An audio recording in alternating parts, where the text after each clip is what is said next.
Lanes is Disney's paid Fast Pass system, and there's going to be two different types of Lightning Lanes. So you have Lightning Lane Multi-Pass and then Lightning Lane Single Pass.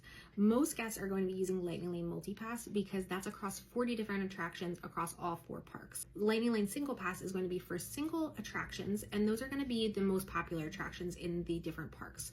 There's no crossover in terms of what's a multi-pass attraction and what's a single pass attraction, and you don't have to purchase both a multi-pass and a single pass in order to use both. Let's focus on Lightning Lane Multi-Pass because that's what most guests are going to utilize.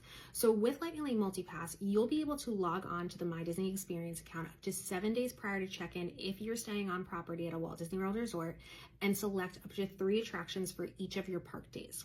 Now, these attractions are going to be tiered or categorized into tiers if you are looking at Magic Kingdom, Epcot, and Disney's Hollywood Studios.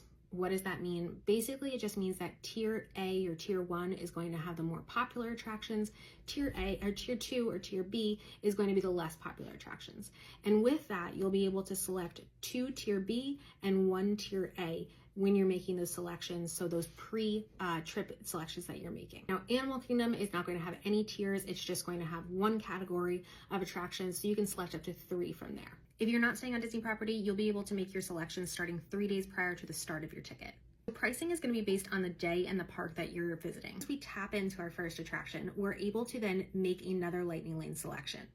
There is a limited quantity of Lightning Lanes that are available for time slots as well as for attractions. So it's not just going to constantly have attraction selections that are available. So if you can get an earlier attraction to tap into, then you can get that next attraction right after that. Now, when we talked about our pre-selected attractions that we did in advance of our trip, we were talking about tiers. So to get into the park, those tiers go out the window. So you don't have to worry about if you have a Tier A attraction that you just went on. So let's say you went on Tiana's Bayou, that you're only allowed to get another Tier A, or vice versa with Tier B. You're able to get any attraction that you like. And if you do have Park Hopper, once you tap into your first attraction, you can then go and make an attraction selection at any of the 4 parks.